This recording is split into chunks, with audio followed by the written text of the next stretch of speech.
Hey guys, a little more insulation that I forgot about was up basically right there where I don't know if you can see that inside there. It looks like you probably can. Anywhere where it looks like an upside down V right above that. That's where the trusses came together, and there was a couple of holes there that I had to special make those insulation, cut it, and it was kind of a pain in the butt. Anyway, yeah, so that's done there. Of course, that's the highest part of my ceiling, so that's where all the heat's gonna go out.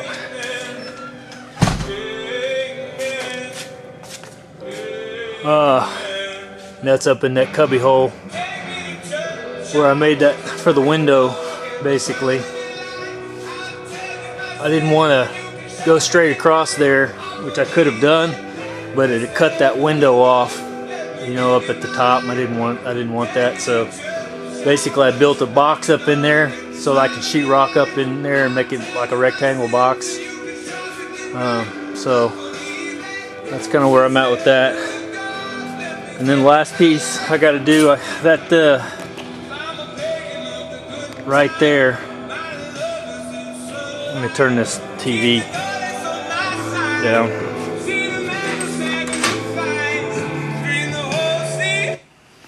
Sorry about that.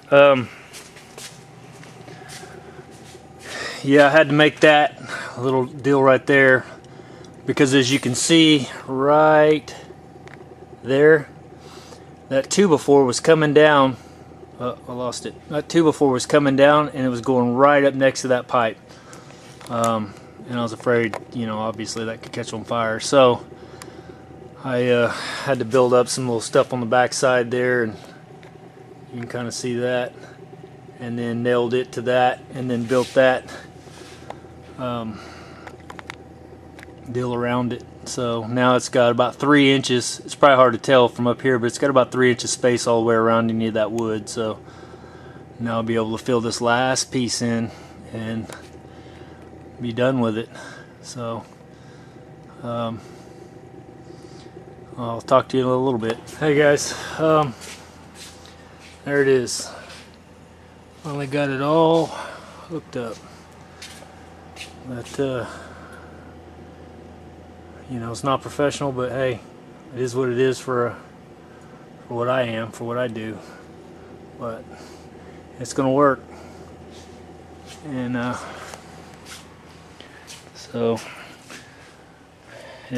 got to use this cardboard as a template for that deal up there, which worked out pretty good. So yeah, that's it. I hopefully don't have another piece of insulation to put in anywhere that I know of. I've got those 2 pieces, actually 3 pieces left. But yeah, the rest of it's, I mean, literally everything is, oh, my bad. There's one place, but I've been saving that because I was going to possibly run a little bit more electricity up to the top up there. So yeah, that would be it though. So finally got it all done. So let me turn you around here. A little bit busy. My daughter, 24-year-old, calls me a couple days ago, and she says, "Hey Dad, you know that little temperature gauge thingy, the little needle?" And I said, "Yeah." She said, "That thing is like way up in the red. Is that bad?" And I'm like, yeah. You know, and the crazy thing is my kids have been around me my whole life. I mean, literally worked on cars since I was a kid. But of course my daughter hasn't. She had no interest in that whatsoever. Tried to get her out a couple times, change brakes, do stuff like that, and she's like, "Yeah, nah, I'm not getting dirty, I'm not getting greasy." She's definitely a girly girl. But my son, he's come out. He can change brakes, change oil, do stuff like that. He can do a lot of stuff. But and he obviously would pay attention to something like that, but she didn't. And so I told her, I said, "Hey, you need to pull over immediately." And she was like, "Well, I'm almost where I'm trying to get to, and I was like, no, you're gonna damage your motor really bad. I said, you know, I mean, it's basically a Toyota Camry. It's got a, what is it, a 2.4, maybe a 3.0, something like that.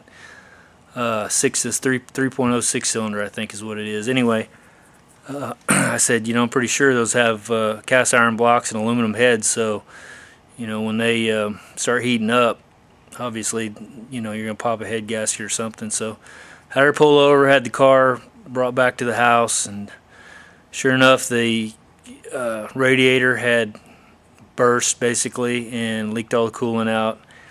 And I asked her when she was driving it, I said, hey, you know, how long have you been driving it in the red? And she's like, well, a couple of days. And I'm like, a couple of days? And she's like, yeah, I didn't know it's gonna hurt it. So anyway, kids,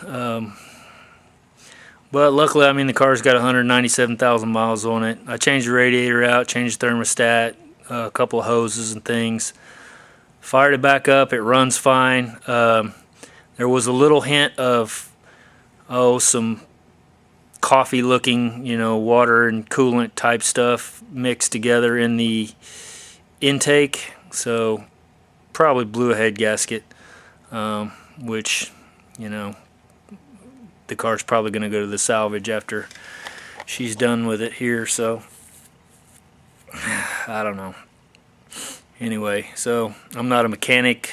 I've worked on cars and stuff, but I'm not a, you know, like VW Darren. I mean, he's a mechanic, so, but I've tinkered here and there. I do more body work and stuff like that than anything else, but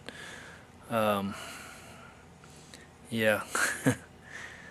So I'm guessing I need to run one of those combustion tests, I guess, where if it pulls up CO type deal, turns you got some kind of fluid or whatever, and I can't remember what exactly that test is called, but if it turns it from blue to yellow, then you've got carbon dioxide in your coolant, which you should never have because your combustion is not supposed to mix with.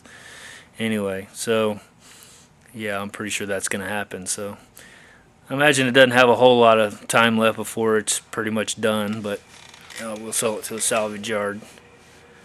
So, well, anyway, I don't have a whole lot more other than tomorrow I got to watch my little girl, so I won't get to work on this, but and this is that. But then hopefully this weekend I'll start getting back on it. So get a few more videos going on the car thing. So again, I'm starting to ramble. So you guys have a good one.